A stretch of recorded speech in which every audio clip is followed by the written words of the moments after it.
Hi, welcome to Mindful Conversations. My name is Greg Dwyer. My guest today is Bob Dickson.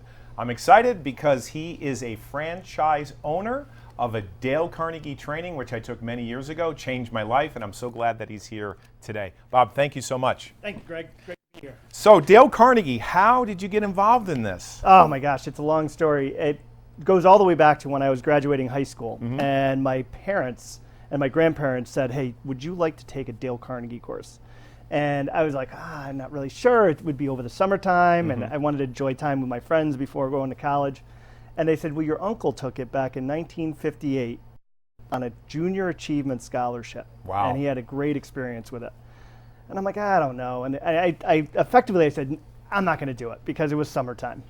So fast forward 10 years, and I'm in my first job. I'm working in the corporate world. I'm trying to get hired into the sales organization so I could get off the road and not travel as much. And what happened was I was interviewing for a job, a sales job, locally in New England, and I got turned down. Okay. They took the other guy. Okay. And so I went back to the VP of sales and I said, geez, I go, why did you pick him? You know, just I want to get better. I want to understand. It's a great question. Yeah. And I asked him, why did you pick him? And he goes, you know what, Bob? He goes, he was a little bit more polished. Wow. And I'm like, oh man, you know, I was working in car dealerships installing computer software. Sure. I was working in the back end and parts and service department. You didn't need to be as polished back there. Right. So, you know, I went back and it was over a holiday. I don't remember which one it was. And I was sitting there, my parents, my grandparents were there, and they said, how did that interview go? And I said, oh, this is what he said. And my parents looked at me and they said, do you remember that Dale Carnegie course and back when you were 18? I was like, oh yeah. And they go, that's a polishing course. And I'm like, now they got your attention. They got your attention. They did. Yeah. So, you know, I just gotten married and stuff, and I sat down with my wife and I said, I'm going to take that course. You know, if it could help my uncle and my brother had taken it. And so I had to actually plunk down my own money. Now. Yeah, now at 28 years old, right? 10 years later, I had to plunk down my own money. And I went through and I took the program. And I got so much out of that program. This is back in 1997 into 1998. Okay. I got so much out of that program that it was worth every penny. Absolutely. I don't think I've ever spent better money than taking the Dale Carnegie course. And so, you know, fast forward, I got the job in the sales. I had a great experience in that. I got awards. I did really, really well. And then I was looking around one year, and my boss at the time was encouraging me to go back and take some sales training programs to refine my skills and become better. And so the only program I wanted to take was a Dale Carnegie course. So I went back, and the owner of the franchise at the time didn't have a sales program coming up. So I said, all right, well, you know, I'm this hot salesperson at the time. You know, I was full of confidence. And I said, well, if you don't have a program, maybe you can be a sales coach for me. Wow. And he was like, all right, that might be a good idea. He was just, you know, I mean, he wanted the money too. That's thinking outside the box, Yeah, right, though. absolutely. And so we sat down and, you know, we met every week for about 8 or 9 weeks. And towards the end, I was a little frustrated with the company I was working with, and I mentioned it to him. I said, I think I might look. Right. And he said, you know what, Bob? He goes, I might have something for you. This is right before Christmas. He goes, when you come back in January, we'll talk. And I'm like, oh, well, maybe he'll offer me a job, or maybe he knows somebody that's looking for a salesperson. Sure. And so, you know, we sat down in January, and he was like, listen, he goes, I'm thinking about selling the franchise, selling the business. And one thing led to another. About 3 or 4 months later, we were able to put the deal together, and that's how I became a franchisee. And that's been 15 years now. June, it'll be 15 years. Wow. And I think we met in 2004. That's right. Because yeah. I worked with Dale Carnegie That's for a right. short period of time. I went through the course, life-changing for me. Right. So for people that are watching that don't know about Dale Carnegie or don't know about Dale Carnegie, the Golden Book, or you brought the book, How to Win Friends. I guess we need to mention this.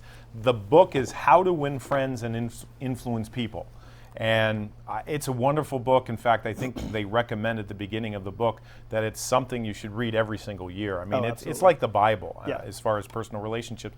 So can you give someone insight into the concept? Because maybe no one has heard of this before, believe it or not. You know, what's the core concept or the philosophy of the Dale Carnegie Course? Yeah, so Dale was a really interesting guy.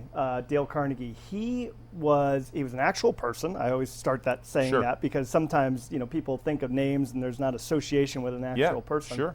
And Dale had this really innate ability to understand the way people interact. Okay. And he found that when people had a strong relationship with other people, they were more successful. That's wonderful. Yes, and he always talks about do things from the positive, do things because you really want to help other people, Right. and you'll be in the right place. Right. So Dale started his business back in 1912, and he started it in New York City in Harlem, and from there they had asked him to develop a public speaking program at the YMCA in Harlem. Right. And it was really fascinating because he had an experience in debate, and he had been a really established and great salesperson out in the Midwest.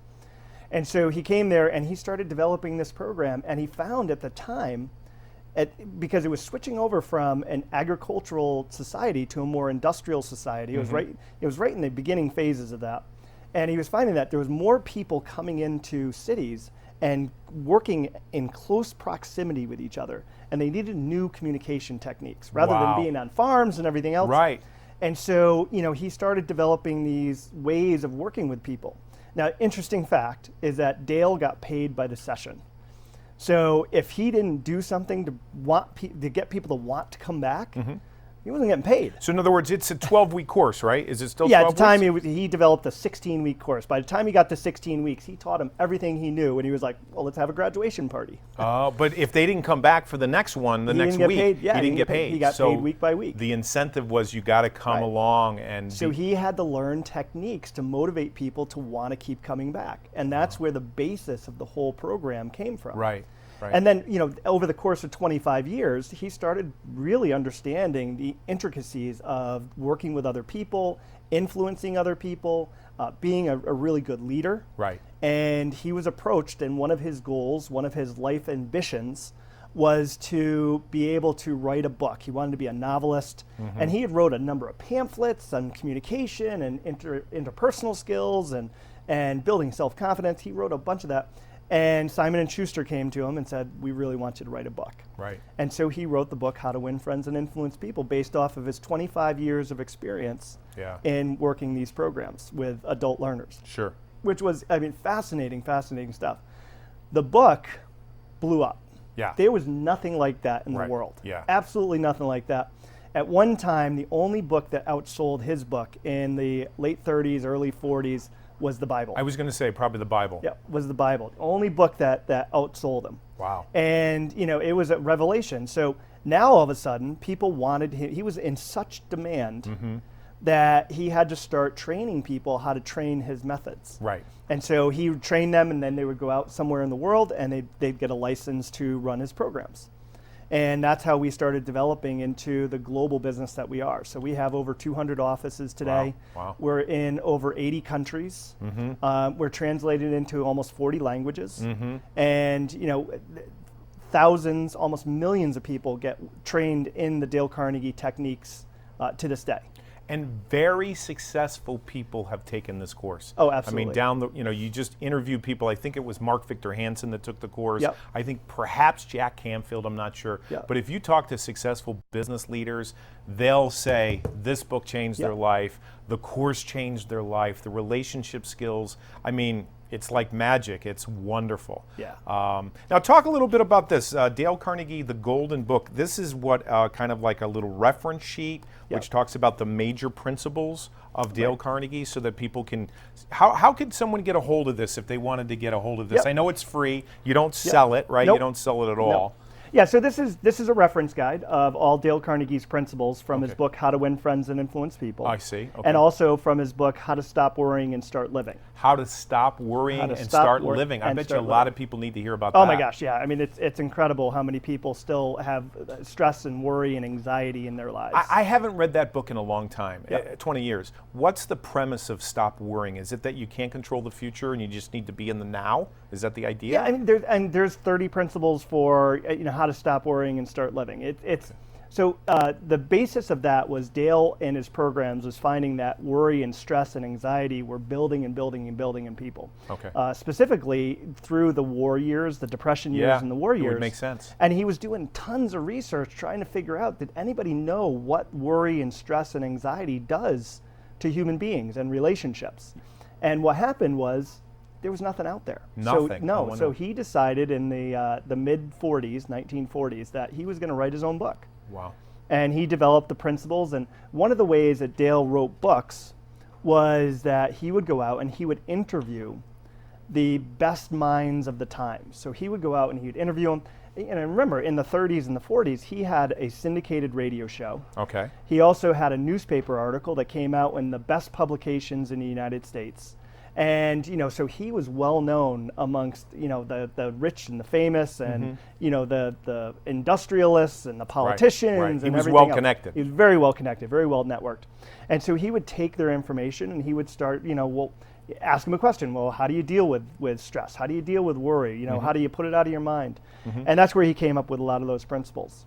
Well, that's how I got the idea of mindful conversations. I want to interview people who are successful and say, hey, rather than watching garbage television, let's talk about something that's positive. This is wonderful. Right. Yeah. So, and that's where these two books came from. So this, as a reference guide, has the principles, and each principle in the reference guide is a chapter in the book. Okay. So the way you look at it is, so the first principle is don't criticize, condemn, or complain. Right. So Dale would write a chapter in the book about how to utilize that principle in life and make it work. Right. So one of our most famous graduates is Warren Buffett. I didn't know that. Oh yeah, no, he's a huge graduate. Wow. If you search Dale Carnegie and Warren Buffett on the internet, or if you go to YouTube or something like that, there's a video out there of Warren Buffett saying that was the program that had the most influence in his life. Yeah. It's the only graduate certificate that he has on his wall in his office. He actually shows the woman on that. And it's because it's the one that had the greatest impact on him doing anything. Right. Well, So- I got to tell you, it's a wonderful course. I loved it. I mean, it literally changed my life. Yeah, yeah. So if someone wants to get a hold of this, is this an ebook today, or is it just something you have to mail to people? You're not selling this; they can get this for free. So can you tell folks how to get a hold of this? So or you? if you contact our offices at Dale Carnegie, you can go to either dalecarnegie.com and then search for the Connecticut office, or you can call our office at 203-723-9888.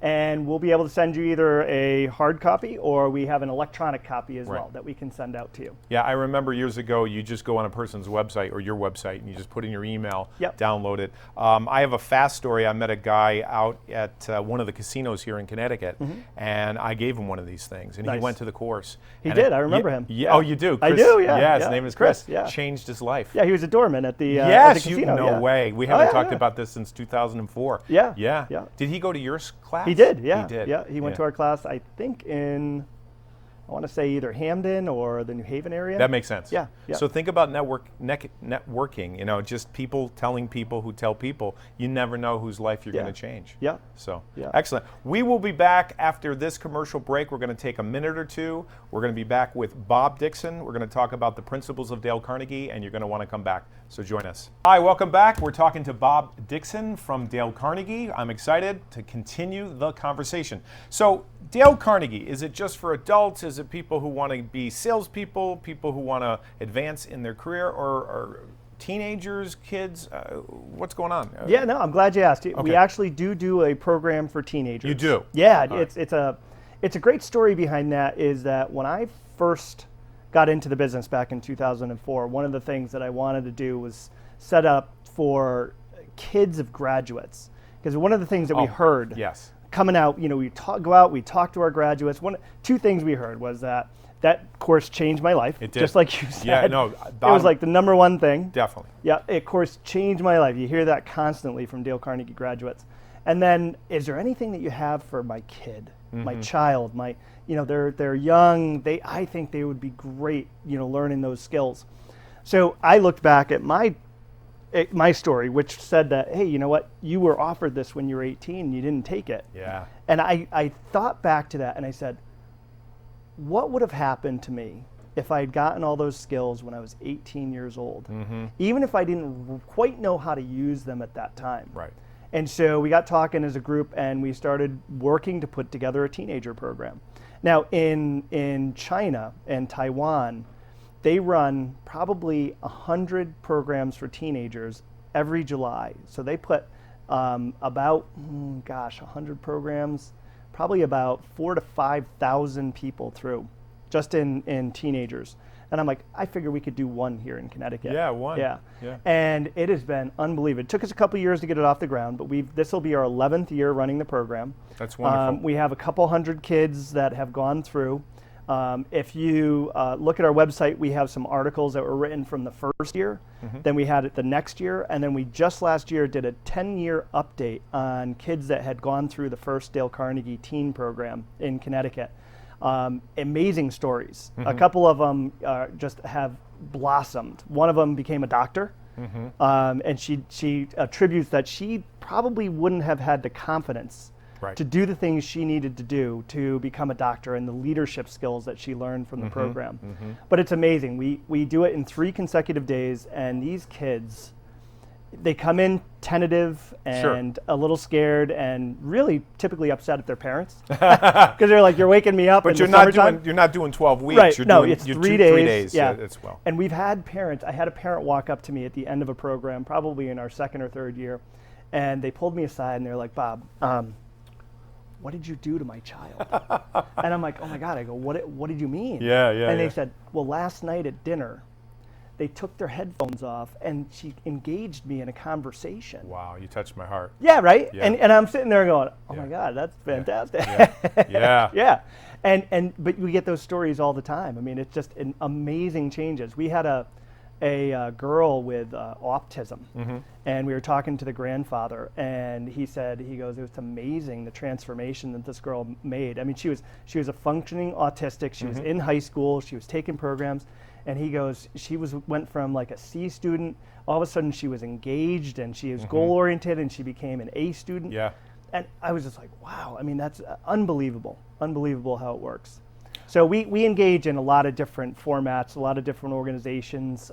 We do a lot with businesses on site with their companies. Do a lot in presentation skills. Right. Helping people become more comfortable delivering presentations or public speaking. Oh, that's right. I do remember that. Yep. Yes, I do remember that course. We do a ton with leadership. Okay. And it's so fascinating right now is the generational divide of what we have in companies. Right now is and we've done some research on it, is that we have 4 generations in the workforce. And what are they? So you have, and this is fascinating, so the baby boomers are the ones that are just really starting to exit out. Right.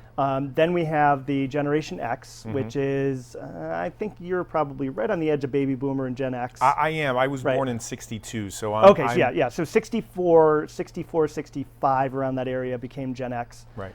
Then we have the millennials. And Right. I think everyone's heard about the millennials. Sure. And they've taken an incredibly bad rap. Yeah. Incredibly bad rap. And then now we have this Generation Z that's 22 years old is the top Generation Z. They're just entering the workforce. And what's their characteristic? What's the culture of that mindset? See, and every mindset is a little bit different, Okay. or every generation, Sure, based on what they have gone through. Right. That makes sense. You go through a war, you're seeing the world differently. Right. Well, and that's this Generation Z. They were born right around the time that 2 wars were happening, Afghanistan and Iraq. Right. They went through the worst recession, 2008? 2008 into 2009, Yep. Versus the Great Depression back in the 30s. Yep. So they're different than the millennials. The millennials grew up as the preeminent self-esteem kids, Yes, right? Everyone right. got a trophy Yeah, and everything else. for But see, participating. that's where the millennials took the bad rap. Right. Right? Because the millennials are like, well, wait a minute, we didn't give ourselves these trophies. The baby boomers did. Yeah, they gave They're all baby boomer kids, right? Yeah, that's right. Yeah, so they were like, oh, we're going to make them all feel good. So, you get all these baby boomers that were 60s and 70s hippies. Yeah. Right? Not Yeah. all of them. No, I get it. Yeah, but you know what I mean? I But do. they gave them all the self-esteem, and then the millennials took the hit for it. Wow. Yeah, so right now what's happening, and it's being seen, is you also have to know the numbers of these generations. right? So I don't know how big the Generation Z is, but the millennials were almost 100 million strong. Really? But the Gen Xers, my generation, were only about 65 million strong. And then the boomers were about 75, 80, maybe 85 million. So they were a big generation. Then we had this gap Yep. where the Gen Xers came in. So what's happening is that we have all these organizations that are trying to grow, they're trying to develop leadership, and there's a gap. Right. There's a delta because there's not enough Gen Xers to fill the roles. Oh, I see. And so what's happening is that now they're asking these millennials to jump the gap and become leaders before their time. I see. So in a lot of cases, that's the organizations that we're working with. They're asking us to help them with communication skills. Right. How to communicate with diplomacy and tact, how to build trust, how to handle stress and worry, because you're accelerating their development, which means that things are going to happen. Right. And so, when we're doing this, we got to teach them the skills to get them up to speed, whereas they don't have the time to embrace the experience. Right. Right. And so that's why companies like Dale Carnegie are influential all over the world. And then we have the shrinking globe, right? So, it's a world economy now. And so we're having to deal with different cultures. We're having to deal with different countries. Right. We're having to deal with different languages. And how do we all operate together so that we can move things and get it all done? So that's one of the key things that Dale Carnegie talks about is strengthening relationships, communicating effectively.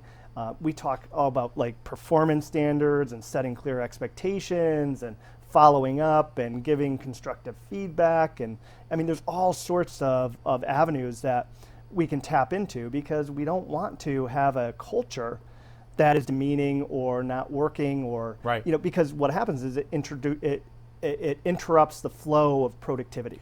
You nailed it. Yeah. I want to take the course again. I mean, no, I mean it. I mean, just listening to you, I took this back in 2004 and I loved it. And I'm sure you've heard this a million times. It changes people's lives. But just listening to you, I realize how much I've been shaped. My philosophy, my thinking, I go out and I do lectures, I talk about communication, but this by far has been the thing that has influenced me the most of all of it. Yeah. So no. It's a fascinating thing. So, what's interesting about the Dale Carnegie book, How to Win Friends and Influence People, is it's still one amongst the bestseller business books of this day. And the reason being is it still has staying power. Right. Even in this high technology globe, in this world that we have with all the with all the phones and the texting and emails and the Snapchats and everything else, when people need to do business, they still have to deal with other people. Right. There's somebody on the other end of that. Right. And we still have to make it work because we're working together. There has to be rapport. Right. There has to be trust. There has to be connection. Absolutely. And if people don't know about it, they don't really understand that that's the secret to it. Right. Now, one of the keys that Dale Carnegie uses in the course is public speaking. Like when you go through the course, you have to get up and speak in front of a group, which scares the majority of people to death. Right. Why do they use that? Why did he pick that as a metaphor to get people to break through and have transformation? So it's an interesting thing is that Dale found that when people got up in front of other people and they faced that fear, if it was a fear for them, right, it built confidence. So that's the connection. It built their self-esteem. Oh, I see. Because they figure if they can do that, then there's nothing else that they can't do. Yeah. And so, and that's one of the things. So, and by getting people up in front of a room, it shows, it holds that person accountable to doing something different. And that's the whole premise of the Dale Carnegie programs is that each week, it's a program where you go once a week for a set period of time on a set day, and you learn a technique. One of the techniques in the Dale Carnegie course is how to disagree agreeably, right? How to disagree with somebody and still be agreeable so that you can persuade them, you can motivate them to your way of thinking without making them defensive or putting them off. Right, which is good, especially in our political climate today, where people, get into. Think about it, right? I know, it's crazy. So, what he started doing was, well, if I put them up in front of the room, they're going to have to communicate. Yes. Because they have to stay up there for a certain time period, and they have to talk about something. And so he would give them clues on how to talk about things that would allow them to be comfortable doing it. Right. And one of the ways that he found was talk about something that you've earned the right to talk about, you have experience, and you have an expressed desire to talk about. Right. And then anybody could talk. Yes. You could talk for as long as you want, as long as you have those 3 things. Well, people come on the show all the time and they'll say, give me a list. I want to ask you questions. We're going to flow chart. We're going to script this. And I'm like, we're just going to have a conversation. Yeah. You know. So, Bob, how do folks get a hold of you in case they want this book, or maybe they want to take the class, or maybe know more about this? So once again, just you can call our office at 203-723-9888, or you can look us up online. So we have the www.dalecarnegie.com. So DALECARNEGIE, dalecarnegie.com, and you can connect to us anyway that way. We're also on Facebook. We're on LinkedIn. Sure. We have those sites as well. Wow. If you look up Dale Carnegie of Western Connecticut on Facebook, we put pictures up of the organizations that we do business with. Nice. We show videos of classes that we have run and the graduates. A lot of great information out there as well. Excellent. Well, I got to tell you, thank you so much for you're spending welcome. time with us. I mean this from the bottom of my heart. Dale Carnegie Training is probably the best investment anybody can make. And so back in 2004, I received the Dale Carnegie Course for Highest Achievement. It says Nice. here, highest award for achievement. This is probably one of my best things that I am grateful for. And I don't put it on my wall. I actually have it put away in this binder. But this has been life-changing, life-changing. Yeah. So by just reading this, it'll get you on the right path and the principles. And if you have the wherewithal, take a class with Dale Carnegie. Reach out to my friend Bob Dickson. And we hope that we gave you something to think about. I know we did. Thank you, Bob. I really appreciate it. Appreciate it. All right. Thank you. We'll see you next time. We're out of time, everybody.